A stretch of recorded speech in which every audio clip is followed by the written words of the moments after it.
Next जिस सवाल की हम बात करने वाले हैं इसका नाम है ट्रैपिंग रेन वाटर। ये जो सवाल है ये हमारी डीएसए शीट के अंदर नंबर 22 सवाल है और ये एक मीडियम लेवल का क्वेश्चन है। अब ये डीएसए शीट क्या है? डीएसए शीट हमारी वो शीट है जिसके अंदर डेटा स्ट्रक्चर्स, एल्गोरिदम्स के बहुत सारे सवाल हैं जिनको हमें इंटरव्यू प्रिपरेशन के लिए सॉल्व करना चाहिए। तो शीट के अंदर से नंबर 22 पर जो लिंक आपको दिया होगा इसको सॉल्व करने का, वहाँ पर आपको एक सवाल दिया होगा, एग्जाम्पल्स दिए होंगे, वहाँ पर जो हमें कोड लिखना है उस कोड को हम यहीं पर डिस्कस करेंगे, उसका लॉजिक भी यहीं पर डिस्कस करेंगे। अब ये जो सवाल है ये बिल्कुल वैसा सवाल है जैसे हमसे इंटरव्यूज़ के अंदर पूछे जाएंगे, यानी हो सकता है आप में से कईयों के इंटरव्यूज में यही सेम सवाल उठकर आ जाए। तो अगर मेजॉरिटी ऑफ द स्टूडेंट्स से शुरुआत में ये प्रॉब्लम जो है इसका लॉजिकल सॉल्यूशन खुद से नहीं डिराइव होता या हमें एक सिंगल गो के अंदर सारा लॉजिक समझ में नहीं आता, तो हमें बिल्कुल परेशानी लेने की जरूरत नहीं है, क्योंकि अभी हम लॉजिक बनाना सीख रहे हैं इंटरव्यू के हिसाब से। तो थोड़ा सा रिवाइंड करके दोबारा से चीजें समझ लेनी है, दोबारा से चीजें देख लेनी है, एक दो एग्जाम्पल खुद से बनाकर थोड़ा सा ड्राई रन करके देख लेना है कोड को, तो हमें आराम से समझ में आ जाएगा। हो सकता है मेरे इस सवाल को करवाने के बाद आपको अलग से इस पर खुद से बैठकर थोड़ा सा सोचना पड़े, आधा घंटा लगाना पड़े, 45 मिनट्स लगाना पड़े, ताकि इस सवाल के लॉजिकल नुआंसेस जो हैं, सारी चीज़ें जो हैं उनको हम खुद से बैठकर सोच पाएं। जब हम खुद से बैठकर सोचेंगे तो हमें ज़्यादा लंबे टाइम तक याद रहेगा कि हमने इस सवाल को किस तरीके से किया था। और ऐसे सवालों के नोट ज़रूर बनाने, स्पेशली वो सवाल जो हमारी डीएसए शीट में है। अब बात करते हैं ट्रैपिंग रेन वाटर की। ट्रैपिंग रेन वाटर के अंदर हमें कुछ ऐसे बार्स दिए हुए हैं। बार्स का क्या मतलब है? मतलब ये हमारे कुछ जैसे इनको हम बिल्डिंग की तरह समझ सकते हैं कि ये बिल्डिंग है, ये दूसरी बिल्डिंग है, ये हमारी तीसरी बिल्डिंग है, और हर एक बिल्डिंग की कुछ हाइट दी हुई है। हाइट मुझे एक एरे की फॉर्म में दी होगी। अगर इस एरे के अंदर सबसे पहले लिखा है 4, तो मेरा ये जो फर्स्ट बार है इसकी हाइट है 4, यानी यहाँ ग्राउंड से लेकर ऊपर तक की जो हाइट है दिस इज इक्वल टू 4। उसके बाद 2 लिखा है तो इसकी हाइट है 2। उसके बाद 0 लिखा है तो मेरा ये जो बार है बिल्कुल ग्राउंड पर ही है तो इसकी हाइट है 0। उसके बाद 6 लिखा है तो इसकी हाइट है 6। 3 लिखा है तो इसकी हाइट है 3। 2 लिखा है तो इसकी हाइट है 2। 5 लिखा है तो इसकी हाइट है 5। अब मुझे पता है ये इसकी हाइट 2 है और इस वाले बार की हाइट 5 है, तो दोनों के बीच में डिफरेंस कितना होगा? दोनों के बीच में डिफरेंस होगा 3 का। कैसे निकालते हैं हम ये डिफरेंस? ऑब्वियसली इस बार की हाइट में से मैं इस बार की हाइट को माइनस कर दूंगी। तो इस तरीके से मुझे डिफरेंट बार्स दिए हैं जिनकी मुझे हाइट दी है। अब क्या होता है, अचानक से इन बार्स के ऊपर कुछ बादल आ जाते हैं और बादल बारिश करना शुरू कर देते हैं। बारिश का पानी जैसे ही नीचे नीचे आएगा वो क्या करेगा? इन बिल्डिंग्स, इन बार्स के बीच में फंसना शुरू कर देगा। कुछ पानी यहाँ पर इस तरीके से इकट्ठा होना शुरू कर देगा। तो जो वाइट में हाईलाइटेड है डॉट से, this is the rain water जो कि ट्रैप हो गया है इन बार्स के अंदर। तो बार्स के अंदर जितना भी volume of rain water trap हुआ है मेरे सवाल में मुझे वही कैलकुलेट करना है। मतलब यहाँ पर कुछ इतना पानी ट्रैप हुआ होगा, इन 2 बार्स के बीच में कुछ इतना पानी ट्रैप हुआ होगा, इन 2 बार्स के बीच में कुछ इतना पानी ट्रैप हुआ होगा, इन 2 बार्स के बीच में कुछ इतना पानी ट्रैप हुआ होगा। हर बार के बीच में थोड़ा पानी ट्रैप हुआ होगा। और ये टोटल पानी कितना ट्रैप हुआ है, मुझे इसकी वॉल्यूम फाइंड आउट करनी है कि ये कितनी अमाउंट ऑफ वाटर है जो ट्रैप हुआ है। अब इसमें एक और स्पेशल चीज़ हमें दी हुई है कि जो हमारी सारी की सारी एलिवेशन है, एलिवेशन का मतलब होता है हाइट। एलिवेशन जो है, मेरा हाइट का जो एरे है उसके अंदर सारे इंटीजर्स नॉन नेगेटिव हैं। नॉन नेगेटिव कहने का मतलब इनकी वैल्यू ग्रेटर देन 0 है। ऐसा नहीं होगा कि मेरा कोई ऐसा बार है जिसकी वैल्यू नेगेटिव हो जाएगी। नेगेटिव हो जाएगी मतलब वो इस तरीके से आ रहा होगा ग्राउंड के नीचे। वैसे केसेस हमें नहीं दिए, या तो हाइट 0 होगी या हाइट 0 से बड़ी होगी। दूसरी चीज़ मेंशन की है कि हर बार की जो विड्थ है, चौड़ाई, दैट इज इक्वल टू 1। तो मतलब मेरे इस बार की चौड़ाई भी 1 है, इस बार की विड्थ भी 1 है, इस बार की विड्थ भी 1 है। तो इस तरीके से मेरे सारे के सारे बार्स की जो विड्थ है दैट इज इक्वल टू 1। अब मुझे उस rain water, trapped rain water को कैलकुलेट करना है। तो इसको कैलकुलेशन को करने के लिए हम एक स्पेशल चीज़ का यूज़ करेंगे इस सवाल को सॉल्व करने के लिए, विच आर ऑक्सिलरी एरेज। हम इस सवाल में सीखेंगे ऑक्सिलरी एरेज क्या होते हैं, और बहुत ही लॉजिकल तरीके से, बहुत ही सिंपल तरीके से धीरे धीरे सारे लॉजिकल जो स्टेप्स होते हैं हमारे उनको एनालाइज करते हुए देखेंगे कि कैसे हम इस टोटल वैल्यू को कैलकुलेट कर सकते हैं। अब जो हमारा ट्रैप्ड रेन वाटर होगा उसको कैलकुलेट करने से पहले एक छोटी सी बहुत ही लॉजिकल चीज़ डिस्कस कर लेते हैं। लॉजिकल चीज़ ये होगी कि अगर मेरे पास कोई बार है और उस बार के ऊपर मान लीजिए थोड़ा सा मेरा रेन वाटर ट्रैप हुआ है, और ये रेन वाटर कब ट्रैप होएगा, ये रेन वाटर तब ट्रैप हो जाएगा जब साइड में भी कुछ और होगा, इस तरफ भी कोई और बाउंड्री होगी, मतलब साइड में एक बाउंड्री होना ज़रूरी है। जैसे ही बाउंड्री होगी तभी तो वो उस पानी को रोक पाएगी, नहीं तो वो दोनों तरफ बह जाएगा। तो मेरा रेन वाटर तभी ट्रैप होगा जब मेरे दोनों तरफ कोई बाउंड्री हो, तो ये बाउंड्री इस रेन वाटर को ट्रैप करके रखेगी। और इस सिंगल बार के लिए मेरे पास कितना रेन वाटर ट्रैप होगा, अगर मैं इसकी विड्थ को 1 मान लूँ, इसकी जो हाइट है उसको मैं x मान लूँ, और पानी की जो हाइट है उसको मैं w मान लूँ, मतलब यहाँ से लेकर पानी की हाइट इतनी है, यहाँ से लेकर जो हाइट है दैट इज़ w, एंड यहाँ से लेकर बार की जो हाइट है that is equal to x। तो मेरे पास कितना पानी ट्रैप होगा, मेरे पास जो पानी ट्रैप होगा that will B w minus x, मतलब पानी की हाइट में से मैं बार की हाइट को, इस हाइट को माइनस कर रही हूँ, तो मेरे पास सिर्फ इतना रह जाएगा, इतनी हाइट मल्टीप्लाइड बाय मेरी विड्थ। इतना पानी मेरे पास ट्रैप होगा अगर मैं एक सिंगल बार की बात करूं। तो इसको हल्का सा लॉजिकली और एनालाइज कर लेते हैं। मेरे पानी की जो हाइट है that is equal to w, मतलब ग्राउंड से लेकर पानी तक की हाइट इज w, उसमें से मैंने अपने बार की हाइट माइनस कर दी, विच इज ग्राउंड से लेकर बार के टॉप की हाइट। तो मेरे पास क्या आ गया, मेरे पास इतने पोर्शन की हाइट आ गई। अब इस हाइट को मैं इस विड्थ के साथ मल्टीप्लाई कर दूं, विच इज इक्वल टू 1, तो मेरे पास क्या आएगा, टोटल एरिया आ जाएगा जहां पर पानी स्टोर हुआ है। और वो टोटल एरिया कौन सा है, वो टोटल एरिया ये वाला एरिया है जिसमें मेरा पानी आकर स्टोर हुआ है। तो क्या मैं कह सकती हूं इसी सेम चीज को कि माई water level minus my bar level, या फिर मेरा जो हाइट है, इसको मैं हाइट भी कह सकती हूँ, multiplied by my width is equal to trapped water. ये बहुत सिंपल लॉजिकल तरीके से हमने फॉर्मूला निकाला है अपना। क्या फॉर्मूला निकाला है कि अगर मैं पानी की हाइट पता कर लूँ किसी भी बार के ऊपर, और उसमें से मैं बार का जो लेवल है या बार की जो हाइट है उसको माइनस कर दूँ, और फिर वो जो रिजल्ट आएगा उसको मैं मल्टीप्लाई कर दूँ अपने विड्थ के साथ, तो वो मुझे क्या देगा, उस बार के ऊपर जितना भी पानी स्टोर हुआ है वो मुझे उस ट्रैप्ड वाटर की क्वांटिटी दे देगा। बहुत सिंपल। अब मैं क्या करती हूँ, इसी सेम फॉर्मूला से मैं अपने सारे के सारे बार्स के लिए उसका ट्रैप वाटर निकालने वाली हूँ। मेरा ट्रैप वाटर क्या करेगा, कुछ इस तरीके से स्टोर हो रहा होगा। ये जो वाटर ट्रैप्ड है, क्योंकि अगर इससे ऊपर गया, इससे ऊपर पानी यहाँ पर इस लेयर में आ गया तो क्या करेगा, फिसल कर यहाँ गिर जाएगा। इस लेयर में आ गया तो फिसल कर यहाँ गिर जाएगा। तो हमेशा पानी को ट्रैप होने के लिए साइड में कोई बाउंड्री चाहिए। तो ये वो बाउंड्री है जो इस पानी को ट्रैप कर रही है, ये वो बाउंड्री है जो इस पानी को ट्रैप कर रही है, ये वो बाउंड्री है जो इस पानी को ट्रैप कर रही है, एंड ये वो बाउंड्री है जो इस पानी को ट्रैप कर रही है। बाउंड्रीज के बीच में ही पानी ट्रैप हो पाता है। अब अपने फर्स्ट बार की अगर मैं बात करूं जिसकी हाइट है 4, इस बार की हाइट है 4, ये कितना पानी ट्रैप कर रहा है, क्योंकि इसके लेफ्ट में कोई बाउंड्री ही नहीं है तो इसके ऊपर कोई पानी स्टोर ही नहीं हो सकता। तो यहां पर मेरा जो पानी स्टोर्ड है दैट इज इक्वल टू 0, क्योंकि इसके ऊपर का वाटर लेवल जो है, water level is equal to 0। इसमें से बार हाइट में माइनस भी कर दूं मल्टीप्लाइड बाय 1, तो ये हमेशा -4 आएगा। नेगेटिव में कोई पानी ट्रैप नहीं होता। पानी के ट्रैप होने की जो क्वांटिटी, जो एरिया होगा वो हमेशा पॉजिटिव में होगा। तो यहाँ पर अगर नेगेटिव वैल्यू आती है तो इसको मुझे नेगेटिव नहीं लेना, इसको मुझे सीधा 0 लेना है, क्योंकि यहाँ पर कोई पानी ट्रैप नहीं होगा इस फर्स्ट बार के ऊपर। फिर मैं अपनी सेकंड बार यानी 2 की बात करती हूँ। यहाँ पर मैंने इसकी हाइट लिखी 2 हाइट के ऊपर कितनी हाइट पर पानी स्टोर्ड है, ये पानी स्टोर्ड है इस हाइट के बराबर, यानी इस बार की हाइट के बराबर, विच इज़ 4। तो 4 में से मैंने 2 को माइनस किया, ये आ गया है मेरे पास 2 के बराबर। यहाँ पर कितना पानी स्टोर्ड है, यहाँ पर वाटर का जो लेवल है that is also equal to 4, मतलब पूरा ऊपर 4 इस ब्लॉक तक वाटर लेवल स्टोर्ड है, तो 4 - 0 इक्वल्स 4। यहाँ पर कितना पानी ट्रैप्ड है, यहाँ पर मेरी जो बार हाइट है दैट इज इक्वल टू 6, पर यहाँ पर ऊपर कोई भी पानी ट्रैप ही नहीं हुआ है, तो यहाँ पर 0 वाटर स्टोर्ड होगा। इस बार की अगर मैं बात करूँ, यहाँ पर कितना पानी स्टोर्ड होगा, वाटर का जो लेवल है दैट इज इक्वल टू इस बार का लेवल विच इज़ 5, तो यहाँ पर पानी स्टोर्ड होगा 5 माइनस इसकी हाइट है 3, दिस इज इक्वल टू 2। यहाँ पर कितना पानी स्टोर होगा, यहाँ पर वाटर का लेवल सेम 5 है, बार की हाइट 2 है, तो पानी कितना स्टोर हुआ, पानी स्टोर हुआ इक्वल टू 3। यहाँ पर कितना पानी स्टोर हुआ, यहाँ पर पानी स्टोर हुआ वाटर का level which will be 5 minus bar की height which will be 5, this is equal to 0, मतलब यहाँ पर कोई पानी ट्रैप नहीं हुआ है इस वाले बार के ऊपर। तो अगर मैं टोटल वाटर ट्रैप निकालूँ तो मैं क्या कर सकती हूँ, इन सबके इंडिविजुअल ट्रैप्ड वाटर को मैं ऐड कर सकती हूँ। यहाँ से सबसे पहले मेरे पास आएगा 0, उसके बाद मेरे पास आएगा 2, उसके बाद मेरे पास आएगा 4, उसके बाद मेरे पास आएगा 0, उसके बाद मेरे पास आएगा 2, उसके बाद मेरे पास आएगा 3 एंड उसके बाद मेरे पास आएगा 0।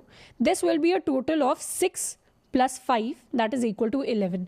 तो टोटल जो पानी रेन वाटर ट्रैप हुआ है वो कितना ट्रैप हुआ है, उसमें आंसर मुझे प्रिंट करवाना है 11 के बराबर। कैसे निकाला मैंने एक बहुत सिंपल फॉर्मूले से, बहुत सिंपल कैलकुलेशन से निकाला कि हर बार वाटर लेवल जितना भी पानी भरा हुआ है उसमें से बार की हाइट को माइनस कर देना है और उसको विड्थ से मल्टीप्लाई कर देना है। विड्थ मेरी हर बार 1 के बराबर है, तो इस मल्टीप्लिकेशन को मैंने इग्नोर कर दिया और हर बार क्या किया, वाटर लेवल में से मैंने बार की हाइट को माइनस कर दिया और उससे मैंने ट्रैप्ड वाटर को निकाला। सबके ट्रैप्ड वाटर को मैंने ऐड कर दिया और मेरे पास मेरा फाइनल ट्रैप्ड वाटर आ गया। इतना तो हमने बहुत लॉजिकली किया कि खुद से हमने जब पता कर लिया कि मेरा वाटर का लेवल क्या होने वाला है। पर क्या मैं हर बार अपने वाटर का लेवल प्रिडिक्ट कर सकती हूँ? मान लीजिए मेरे पास सिर्फ 5 बार नहीं, मेरे पास 1 लाख बार्स हैं, तो उन सब के लिए इंडिविजुअली मैं एक डायग्राम बनाकर वाटर का लेवल कैलकुलेट नहीं करूंगी। इस वाटर लेवल को कैलकुलेट करने के लिए मेरे पास एक लॉजिकल फॉर्मूला होना चाहिए। विड्थ मुझे पता है ये हमेशा 1 होगी, हाइट मुझे ऑलरेडी दी हुई है सवाल के अंदर। मेरा पूरा सवाल ही यही है कि कैसे मैं इस वाटर लेवल को कैलकुलेट कर लूं जो मेरे बार के ऊपर स्टोर होने वाला है। कोई वाटर स्टोर होगा या नहीं भी होगा उस बार के ऊपर, वो उसका भी लॉजिकल तरीका मुझे पता होना चाहिए। तो इस वाटर लेवल को कैसे कैलकुलेट करें, यही मेरे लिए असली सवाल है। तो इस सवाल को सॉल्व करने से पहले थोड़ी सी और लॉजिकल बातें करते हैं। हम कुछ केसेस, कुछ सिनेरियोज को कंसिडर करेंगे। सबसे पहला केस ले लेते हैं कि हमारे पास एक सिंगल बार है, यानी मेरे पास पूरा अपना ग्राउंड है, उसके बाद बस एक सिंगल बार है। अब क्या ये सिंगल बार कोई पानी ट्रैप कर सकता है? नो। इसमें जो वाटर ट्रैप्ड होगा that will be equal to 0। क्यों 0 होगा? क्योंकि हमेशा पानी को ट्रैप होने के लिए एक बाउंड्री की ज़रूरत होती है। अगर यहाँ ऐसी बाउंड्री होती तो बीच में मेरा कुछ पानी ट्रैप हो जाता, लेकिन क्योंकि यहाँ बाउंड्री नहीं है तो पानी यहाँ गिरेगा तो साइड में स्प्लैश हो जाएगा, साइड में फैल कर गिर जाएगा और कोई भी पानी ट्रैप नहीं होगा। तो जहाँ पर भी मेरा जो हाइट एरे होगा, ये वाला एरे, इसका साइज 1 होगा तो वहाँ पर कोई भी पानी मेरे लिए ट्रैप नहीं होगा। चाहे इसकी हाइट 4 हो, चाहे इसकी हाइट 0 हो, चाहे इसकी हाइट 10 हो या इसकी हाइट 1000 हो, कोई भी हाइट हो बार की, कोई पानी ट्रैप नहीं होने वाला। बिल्कुल लॉजिकल। सेकेंड केस वो लेते हैं जिसमें मेरे पास 2 बार्स हैं। 2 बार्स का केस मेरे पास ऐसा भी हो सकता है जिसमें मेरे पहले बार की हाइट कम है, दूसरे बार की हाइट ज़्यादा है। एक और केस हो सकता है जिसमें मेरे पहले बार की हाइट ज़्यादा है, दूसरे बार की हाइट कम है। तीसरा केस ये हो सकता है जिसमें मैंने दोनों बार्स की हाइट सेम रखी है। अब पहले केस में देखते हैं। पहले केस में क्या यहाँ पर कोई भी पानी ट्रैप हो सकता है? नहीं हो सकता, क्योंकि ये वाला पानी इस बाउंड्री में स्पिल कर जाएगा। क्या यहाँ पर कोई भी पानी ट्रैप हो सकता है? नहीं हो सकता, क्योंकि ये वाला पानी इस बाउंड्री में स्पिल कर जाएगा। और इन दोनों के ऊपर तो कोई भी पानी ट्रैप नहीं हो सकता, क्योंकि वो दोनों तरफ स्पिल कर जाएगा। तो क्या मैं ये कर सकती हूँ जहाँ पर मेरे टोटल नंबर ऑफ बार्स 2 होंगे या 1 होंगे, वहां पर कोई भी पानी ट्रैप नहीं होगा? तो इसका मतलब अगर मुझे कोई पानी ट्रैप करना है तो मुझे मिनिमम नंबर ऑफ बार्स कितने चाहिए होंगे? ग्रेटर देन 2 के बराबर। क्योंकि अगर 2 बार होंगे, 1 बार होगा, 0 बार होगा, तो कोई पानी वहीं पर ट्रैप नहीं हो रहा होगा। ये सिंपल सा पहली चीज मैंने सीखी अपने सवाल के बारे में। अब एक दूसरी चीज सीखते हैं। दूसरी चीज ये लेते हैं कि क्या इन बार्स का अगर कोई स्पेशल कॉम्बिनेशन हो तो मैं total amount of water trap निकाल सकती हूँ। जैसे अगर मैंने इन बार्स को असेंडिंग ऑर्डर में अरेंज किया। असेंडिंग ऑर्डर क्या होता है? एक के बाद एक के बाद एक, जब चीज़ें बढ़ रही हूँ तो सबसे पहले छोटे वाला, उससे बड़ा बड़ा बड़ा बड़ा, बार्स बढ़ते जा रहे हैं। तो क्या इस ऑर्डर के अंदर मैं थोड़ा सा भी पानी ट्रैप कर सकती हूँ? इसका जवाब होगा नहीं, नहीं कर सकती। क्यों? क्योंकि यहाँ पर कुछ पानी ट्रैप होगा तो वो इधर स्पिल करेगा, यहाँ पर कुछ पानी ट्रैप होगा तो वो इधर स्पिल करेगा, यहाँ पर कुछ पानी ट्रैप होगा तो वो इधर स्पिल करेगा, एंड यहाँ पर कुछ पानी ट्रैप होगा तो वो इधर स्पिल करेगा। सेम केस मेरा डिसेंडिंग ऑर्डर में जाएगा। डिसेंडिंग ऑर्डर में जहाँ पर सबसे पहले सबसे बड़ा बार है, उसके बाद उससे छोटा है, उसके बाद उससे छोटा है, इस तरीके से। तो यहाँ पर जो भी पानी ट्रैप होगा वो मेरा सबसे लोएस्ट साइड में स्पिल करना शुरू कर जाएगा। तो इस तरीके से जो बिल्कुल असेंडिंग ऑर्डर या बिल्कुल डिसेंडिंग ऑर्डर वाले बार्स होते हैं वहाँ पर कोई भी पानी मेरे पास ट्रैप नहीं होता। तो ये मेरी सेकेंड लर्निंग है कि असेंडिंग एंड डिसेंडिंग ऑर्डर वाले जो बार्स होते हैं वहाँ पर नो वाटर इज ट्रैप्ड। अब यहाँ पर एक और चीज़ हम सीखते हैं जो हमने पहले ऑलरेडी डिस्कस की थी कि कितने भी वाटर को ट्रैप होने के लिए हमेशा एक बाउंड्री की ज़रूरत होती है। बाउंड्री की ज़रूरत कैसे होती है कि अगर मान लीजिए मेरे पास कोई बार है, इसकी हाइट मैंने 2 रख ली, और अब मेरे पास यहाँ पर कोई बार है जिसकी हाइट मैंने 4 रख ली, और यहाँ पर एक दूसरा बार है जिसकी हाइट मैंने 6 रख ली। तो ये बाउंड्री एग्जिस्ट करेगी, मतलब इसके आसपास कोई बार्स होंगे, तभी इस मिडल वाले एरिया में कोई वाटर ट्रैप हो पाएगा।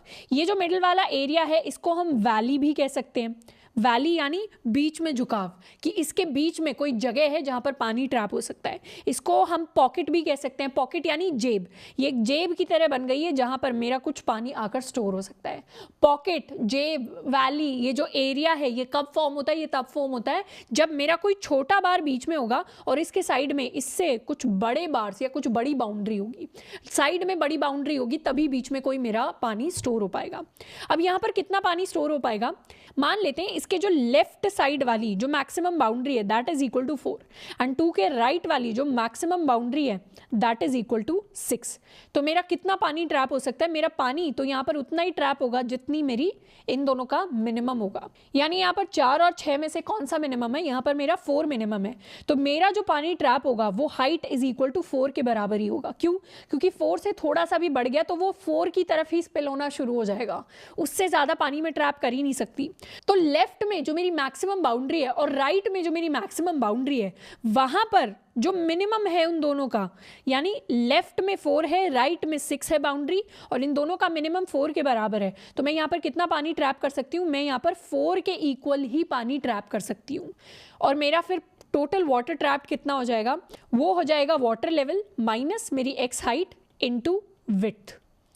यहाँ पर वाटर लेवल कितना है? वाटर लेवल है 4 के बराबर। मेरी हाइट कितनी है? मेरी हाइट है 2 multiplied by 1 which is equal to 2। तो यहाँ पर जो मेरा पानी की वॉल्यूम ट्रैप्ड होगी that will be equal to 2। अब यहाँ पर मैं एक और छोटा सा केस ले लूँ। मैंने पहला केस लिया जिसके अंदर मेरे बार की हाइट 2 थी, मेरे लेफ्ट बार की हाइट 4 थी, मेरे राइट बार की हाइट 6 थी। अब मैं एक और सिमिलर सा केस लेती हूँ जिसमें मेरे मिडिल बार की हाइट 2 है, उसके लेफ्ट में एक बार है जो उससे लंबा है जिसकी हाइट 6 है, और उसके राइट में एक और बार है जिसकी हाइट 8 के बराबर है। अब कितना पानी ट्रैप्ड होगा? अब यहाँ पर जो पानी ट्रैप्ड होगा उसकी हाइट क्या होगी? लेफ्ट में बाउंड्री है 6, राइट में बाउंड्री है 8, और इन दोनों का मिनिमम क्या है? इन दोनों का मिनिमम है 6। तो यहाँ पर पानी भी 6 के बराबर ही ट्रैप होगा। तो इस बार पानी का जो लेवल होगा वो क्या होगा? Water level is equal to 6 minus my bar height which is equal to 2। अब मल्टीप्लाई बाय 1 में नहीं कर रही क्योंकि हर बार मुझे विड्थ को 1 ही लेना है। अगर मेरे पास ऐसा कोई डिफरेंट सवाल आता है जिसमें विड्थ कोई और दी हुई है तो वहां पर मुझे विड्थ को हर बार मल्टीप्लाई करना पड़ेगा, यहाँ पे विड्थ को मल्टीप्लाई नहीं करना। So this will be equal to 4। तो इस बार जो पानी ट्रैप्ड हुआ उसकी क्वांटिटी कितनी होगी? इस ट्रैप्ड वाटर की क्वांटिटी मेरे पास 4 के इक्वल आएगी। अब मैं एक तीसरा एग्जाम्पल लेती हूँ। तीसरे एग्जाम्पल में क्या करूँगी? मैं इन सेम बार्स को कंसिडर करने वाली हूँ, पर अब की बार यहाँ पर अगर 2 है और यहाँ पर मैंने 6 लिया है, यहाँ पर मैंने 8 लिया है, तो यहाँ एक और बार आ जाएगा जिसकी हाइट 10 के बराबर होगी। तो अब मेरा कितना पानी ट्रैप होगा 2 के ऊपर? अब मेरा जो पानी होगा वो इस 6 से लिमिटेड नहीं होगा। मतलब पहली बार क्या था? 6 मेरा लेफ्ट साइड में सबसे लार्जेस्ट बार था। मतलब पहले वाले केस में क्या था? इसकी जो लेफ्ट बाउंड्री थी वहां पर 6 के जितना ही पानी ट्रैप हो सकता था क्योंकि 6 के आगे कुछ और नहीं था। पर अब 6 के आगे मेरे पास 10 है, तो मेरी लेफ्ट साइड में जो मैक्सिमम बाउंड्री है, लेफ्ट तरफ में जो मैक्सिमम बाउंड्री है वो अब 6 नहीं है, वो अब 10 बन गई है, और राइट तरफ में जो मैक्सिमम बाउंड्री है वो अब 8 बन गई है। तो इन दोनों का मिनिमम इस बार 10 नहीं होगा, इन दोनों का मिनिमम इस बार 8 होगा। तो क्या मैं कह सकती हूँ कि यहाँ पर मैं इस 8 के बराबर पानी को ट्रैप कर सकती हूँ? मतलब यहाँ पर इतना पानी ट्रैप हो जाएगा। तो ये जो पानी है इस बार 6 से भी ऊपर चला जाएगा। ये पानी 6 से ऊपर कब जा पाए? ये पानी 6 से ऊपर तब जा पाए जब left maximum boundary is not 6, वो 6 से भी बड़ी कोई बाउंड्री है। तो उस केस में 6 से भी ज्यादा पानी ट्रैप करने की कैपेसिटी हम रखते हैं। तो हम हर बार क्या करेंगे? हर बार हम अपनी लेफ्ट का मैक्सिमम बाउंड्री निकालेंगे, राइट में मैक्सिमम बाउंड्री निकालेंगे और उन दोनों का मिनिमम ले लेंगे, क्योंकि लेफ्ट में जो मैक्सिमम बाउंड्री है वो लेफ्ट तरफ पानी स्टोर करने की कैपेसिटी दिखा रहा है, राइट में जो मैक्सिमम बाउंड्री है वो राइट की तरफ पानी स्टोर करने की कैपेसिटी दिखा रहा है, और मुझे दोनों में से मिनिमम कैपेसिटी लेनी है क्योंकि उतना ही हम स्टोर कर पाएंगे। तो लेफ्ट का मैक्सिमम बाउंड्री, राइट का मैक्सिमम बाउंड्री, और फिर मुझे लेना है उन दोनों का मिनिमम। तो वो होगा मेरे बार के ऊपर जो टोटल पानी स्टोर्ड है। तो इस केस में कितना होगा? इस केस में water level minus x, water level हो जाएगा मेरे पास 8 के बराबर, माइनस मेरे बार की हाइट 2, यानी इस बार मैं 6 तक वाटर को स्टोर कर पाऊंगी। अब इसके पीछे का लॉजिक अगर मैं निकालूं तो लॉजिक जो मैंने डिस्कस किया वो क्या है? लॉजिक मैंने ये डिस्कस किया कि हर बार मेरा जो वाटर लेवल होता था वो अब किसके बराबर हो जाएगा? वो मेरा हो जाएगा maximum left boundary and maximum right boundary का मिनिमम। इन दोनों का मिनिमम क्यों? क्योंकि ये लेफ्ट की तरफ कैपेसिटी दिखा रहा है पानी स्टोर करने की, ये राइट की तरफ कैपेसिटी दिखा रहा है पानी स्टोर करने की, पर मुझे इन दोनों की सबसे मिनिमम कैपेसिटी लेनी है क्योंकि उतना ही मैं स्टोर कर पाऊंगा। तो इसीलिए मैक्सिमम लेफ्ट की तरफ सारा, मतलब अगर इस बार के लिए कैलकुलेट करना है तो यहां तक का पूरा मैक्सिमम निकाल लेना है, फिर यहां तक का पूरा मैक्सिमम निकाल लेना है, फिर दोनों की जो मिनिमम वैल्यू होगी उतना ही पानी इसके ऊपर हम स्टोर कर पाएंगे। तो ये जो मिनिमम मेरे बार्स ग्रेटर देन 2 होने चाहिए और असेंडिंग डिसेंडिंग ऑर्डर में हम स्टोर नहीं कर सकते, ये तो मेरे कॉर्नर केसेस हो गए, इनको हम कोड लिखते टाइम एड्रेस करेंगे। पर अभी तक जो हमने लॉजिकल फॉर्मूला निकाला था वो क्या निकाला था? वो ये निकाला था कि trapped water is equal to water level minus height. इसको मल्टीप्लाई बाय विड्थ भी हम लिख सकते हैं, पर मल्टीप्लाई बाय विड्थ में नहीं लिख रही क्योंकि हर बार मेरी जो विड्थ है यहाँ पर अगर मैं मल्टीप्लाई बाय विड्थ लिखती, हर बार मेरी जो विड्थ है वो 1 के बराबर है, तो मल्टीप्लिकेशन करके भी सेम वैल्यू आएगी। तो मैं मल्टीप्लाइड बाय विड्थ को यहाँ पर स्किप कर रही हूँ। तो हर बार मुझे अपनी हाइट तो पता ही होती है, वाटर लेवल भी अब पता चल गया। क्या है वाटर लेवल? वाटर लेवल हर बार के लिए आएगा कि उसकी जो मैक्सिमम लेफ्ट बाउंड्री है एंड जो मैक्सिमम राइट बाउंड्री है, मैं उन दोनों वैल्यूज को निकाल लूं और फिर उन दोनों वैल्यूज का जो भी मिनिमम आएगा वो मेरे लिए बन जाएगा मेरा वाटर लेवल। फिर उस वाटर लेवल में से मैं अपनी हाइट को माइनस कर दूं और फिर जो फाइनल आंसर आएगा that will be my trapped water for a particular bar. अब ये जो फॉर्मूला हमने बनाया हुआ है इसको यूज करते हुए मेरा जो एग्जाम्पल है उसके लिए मैं अपना ट्रैप्ड रेन वाटर निकालने वाली हूँ। कैसे निकालेंगे? तो इनकी हाइट है 4, 2, 0, 6, 3, 2 एंड 5। अगर मैं इस बार की बात करूं तो इसके लिए लेफ्ट मैक्सिमम तो कुछ है ही नहीं, लेफ्ट में क्या है? ये खुद ही मैक्सिमम है विच इज 4। राइट में, राइट तरफ क्या मैक्सिमम है? राइट तरफ 6 मैक्सिमम है। तो 4 और 6 का जो मिनिमम होगा that will be equal to 4। तो 4 will be my water level, यानी यहां पर मुझे 4 को लिखना है। 4 माइनस इसकी बार की हाइट इज इक्वल टू 4, मतलब ये हो जाएगा 0 के बराबर।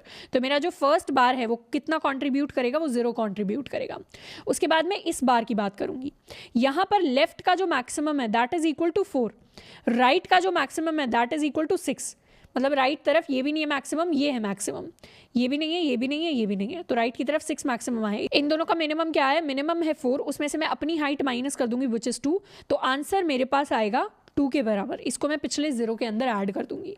तो मेरा यहाँ पर क्या हुआ? सेकंड बार के लिए मेरे पास water trapped will be equal to 2। उसके बाद मैं जाऊंगी अपनी थर्ड बार के पास। लेफ्ट जो मैक्सिमम है, left maximum is equal to 4, right में मैक्सिमम इज इक्वल टू 6। तो 4 और 6 का मिनिमम क्या आएगा? 4 और 6 का मिनिमम होगा 4।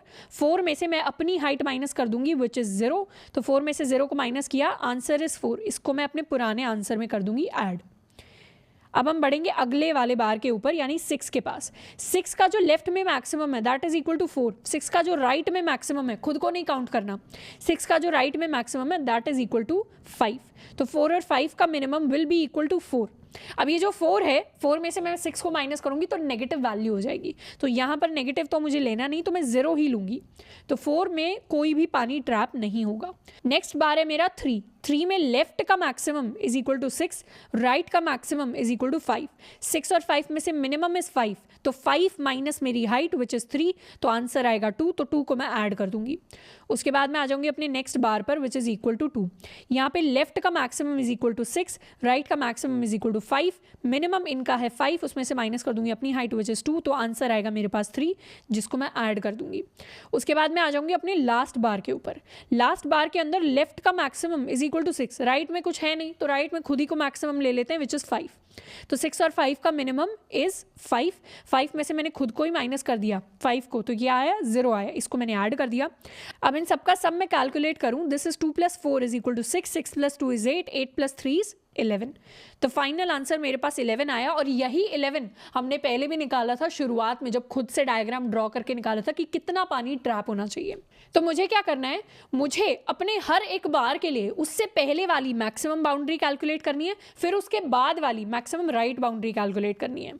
ये दोनों वैल्यूज जब मेरे पास आ जाएंगी तो मेरे पास क्या आ जाएगा? मेरे पास इन दोनों का मिनिमम आ जाएगा। उस मिनिमम को निकालकर मैं इस फॉर्मूले में पुट कर दूंगी और मेरे पास मेरा ट्रैप्ड रेन वाटर आ जाएगा। हर एक बार के लिए जो रेन वाटर ट्रैप होकर आएगा उसको मैं एक साथ ऐड कर दूंगी और ऐड करके मेरे पास फाइनल आंसर आ जाएगा। अब एक और छोटा सा हिस्सा बचता है इस सवाल का, वो ये है कि ये मेरी मैक्सिमम लेफ्ट बाउंड्री और ये मैक्सिमम राइट बाउंड्री, इसको मैं कैलकुलेट कैसे करूँ।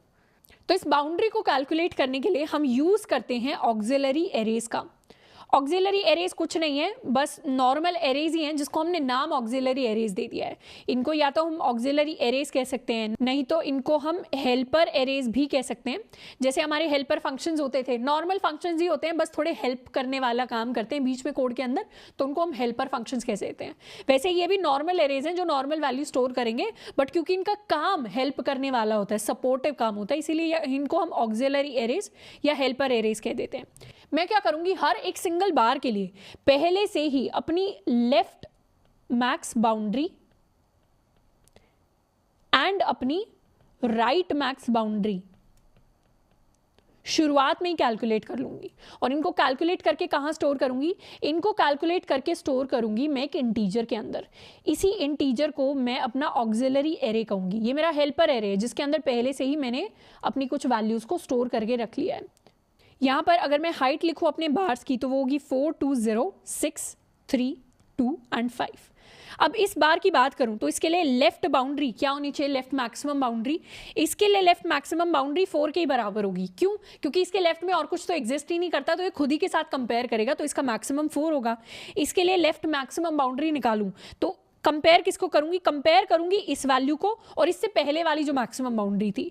यानी या तो 2 बड़ा हो सकता है या उससे पहले वाली जो मैक्सिमम बाउंड्री थी वो बड़ी हो सकती है। तो 2 को मैंने 4 के साथ ही कंपेयर कर दिया, तो आंसर आया 4 की 4 मैक्सिमम बाउंड्री है। उसके बाद आ गई मैं यहाँ पर, इस बार के लिए मैंने कंपेयर किया 0 को पहले वाली मैक्सिमम बाउंड्री के साथ, यानी 2 की मैक्सिमम बाउंड्री के साथ। 2 की मैक्सिमम बाउंड्री कितनी थी, 2 की मैक्सिमम बाउंड्री बनाती है कि उससे लेफ्ट में मैक्सिमम वैल्यू कितनी है, यानी मैक्सिमम वैल्यू 4 है। तो इस 4 को मैं कंपेयर कर लूंगी करंट हाइट यानी 0 के साथ। तो 4 और 0 में से कौन सा बड़ा है, 4 बड़ा है। तो यानी इस बार के लिए भी जो लेफ्ट मैक्सिमम बाउंड्री है दैट इज इक्वल टू 4। यानी इसके लिए जो लेफ्ट में मैक्सिमम बाउंड्री है वो ये बाउंड्री है। अब मैं किसके लिए कंपैरिजन करूंगी, इस बार के लिए। इस बार के लिए मुझे कंपेयर करना है कि इसकी मैक्सिमम बाउंड्री क्या थी एंड इसकी हाइट क्या है। इसकी हाइट है 6 के बराबर, इसकी मैक्सिमम बाउंड्री थी 4 के बराबर। तो 4 और 6 में से बड़ा ऑब्वियसली 6 है, तो इसके लिए लेफ्ट मैक्सिमम बाउंड्री हो जाएगी 6। अब मैं कंपेयर करूंगी 3 के लिए। 3 की हाइट है 3 और इसकी लेफ्ट में मैक्सिमम बाउंड्री, इससे एक एलिमेंट पहले की मैक्सिमम बाउंड्री कितनी थी, 6। तो 6 और 3 में से कौन सा बड़ा है, 6 और 3 में से 6 बड़ा है, तो 6 मेरी लेफ्ट मैक्स बाउंड्री हो जाएगी फॉर दिस बार। अब मैं क्या करूंगी, अब मुझे करना है इस वाले बार के लिए कैलकुलेट। तो इसकी हाइट है 2 और इससे एक एलिमेंट पहले की मैक्सिमम लेफ्ट बाउंड्री क्या थी, वो थी 6। 6 और 2 में से बड़ा है ऑब्वियसली 6, तो 2 की भी लेफ्ट में मैक्सिमम बाउंड्री 6 हो जाएगी। अब मैं आ गई 5 पर। 5 के लिए क्या देखूंगी, 5 के लिए उसकी हाइट देखूंगी विच इज इक्वल टू 5। 5 के लिए उसके लेफ्ट में मैक्सिमम बाउंड्री कौन सी थी, जो 2 के अंदर स्टोर्ड है, यानी 6। तो 6 और 5 में से कौन सा बड़ा है, 6। तो 5 के लिए भी लेफ्ट के अंदर मैक्सिमम बाउंड्री हो जाएगी 6। तो ये मेरा पूरा का पूरा एक एरे फॉर्म हो गया और इस एरे का हर एक एलिमेंट बताता है कि मेरे कौन से बार के लिए लेफ्ट के अंदर मैक्सिमम बाउंड्री की वैल्यू क्या होगी। जैसे अगर मुझे इस 0 वाले बार के लिए देखना है तो इसके लिए लेफ्ट में मैक्सिमम बाउंड्री की वैल्यू 4 हो जाएगी। इस 2 के लिए देखना है तो इसके लिए मैक्सिमम बाउंड्री की वैल्यू लेफ्ट के अंदर 6 हो जाएगी। तो ये मेरा पहले से ही मैंने वैल्यूज को कैलकुलेट कर लिया ताकि इनको बाद में मैं डायरेक्ट फॉर्मूले के अंदर अप्लाई कर पाऊँ। इसी सिंपल वे में मैं अपनी राइट मैक्स बाउंड्री को कैलकुलेट करूंगी। राइट मैक्स बाउंड्री को कैसे कैलकुलेट करेंगे, यहाँ पर सबसे पहले इसके लिए लास्ट से शुरुआत करेंगे। लास्ट में मुझे पता ही है मुझे 5 को ही लिखना पड़ेगा क्योंकि कंपैरिजन के लिए कुछ है ही नहीं। उसके बाद मैं 2 को देखूंगी। 2 की हाइट है 2 एंड राइट में अभी तक मैक्सिमम क्या है 5, तो 2 और 5 में से मैक्सिमम 5 आ जाएगा। इसके लिए देखूंगी इसकी हाइट है 3 और अभी तक राइट में मैक्सिमम क्या है 5, तो 3 और 5 को कंपेयर करके यहाँ लिख दूंगी 5। इसकी हाइट देखूंगी 6 को कंपेयर करूंगी अभी तक मैक्सिमम जो भी आया 5 के साथ, तो इनमें से लार्जेस्ट है 6, तो यहाँ पर 6 आ जाएगा। इसकी हाइट देखूंगी विच इज 0 और राइट में लार्जेस्ट क्या आया था अभी तक 6, तो 0 और 6 में से लार्जेस्ट इज 6। इसकी हाइट देखूंगी, इसकी हाइट है 2, अभी तक लार्जेस्ट क्या आया है राइट के अंदर, दैट इज इक्वल टू 6। 2 और 6 में से मैक्सिमम क्या है 6। इसकी हाइट देखूंगी दैट इज इक्वल टू 4 और अभी तक राइट में लार्जेस्ट क्या है 6, तो 4 और 6 में से लार्जेस्ट क्या है 6। तो ये मेरा राइट मैक्स बाउंड्री कैलकुलेट हो गई हर एक सिंगल बार के लिए। और अब हर एक बार के लिए मुझे क्या करना है, हर एक बार के लिए मुझे उसकी लेफ्ट मैक्स बाउंड्री निकालनी है, फिर उसकी राइट मैक्स बाउंड्री निकालनी है और दोनों का मुझे मिनिमम ले लेना है। जो भी मिनिमम वैल्यू आएगी, मान लीजिए ये आई है मेरी मिनिमम वैल्यू, इसमें से मुझे माइनस कर देनी है अपनी हाइट, तो आ जाएगा मेरे पास ट्रैप्ड रेन वाटर। बहुत ही सिंपल है, दो ऑक्सिलरी एरियाज बनाने हैं, उसके बाद उन दोनों से इंडेक्स वाइज वैल्यू निकालनी है, दोनों का मिनिमम निकालना है, उस मिनिमम में से मुझे माइनस कर देना है अपनी हाइट को, तो मेरे पास मेरा ट्रैप्ड रेन वाटर आ जाएगा। यह भी एक्सप्लेनेशन बहुत लंबा चौड़ा लगा होगा, लेकिन इस सवाल को कोशिश करिए आप कम से कम 3 से 4 बार कोड करके लिखें। इसके पूरे प्रॉपर मुझे नोट्स बनाने पड़ेंगे, स्टेप बाय स्टेप क्या लॉजिक फॉर्म किया वो बनाना पड़ेगा, क्योंकि ज़रूरी नहीं है कि ये सवाल हमारे पास इंटरव्यू में ट्रैप्ड रेन वाटर के नाम से आए। हो सकता है ये सवाल किसी और फॉर्म में आ जाए, रेन वाटर की जगह यहाँ पर कुछ और भी हो सकता है, एसिड हो सकता है, मेरे पास कुछ और एग्जाम्पल हो सकते हैं। मान लीजिए मुझे गेम की फॉर्म में दे दिया कि मैक्सिमम कितनी जंप्स तक आप जंप कर सकते हैं और जंप हमारी राइट लेफ्ट बाउंड्री से हायर नहीं जा सकती, तो उस केस में हम सिमिलर लॉजिक अप्लाई कर रहे होंगे, लॉजिक हमारा सेम होगा, कोड का नाम, क्वेश्चन का नाम बेशक चेंज हो जाए।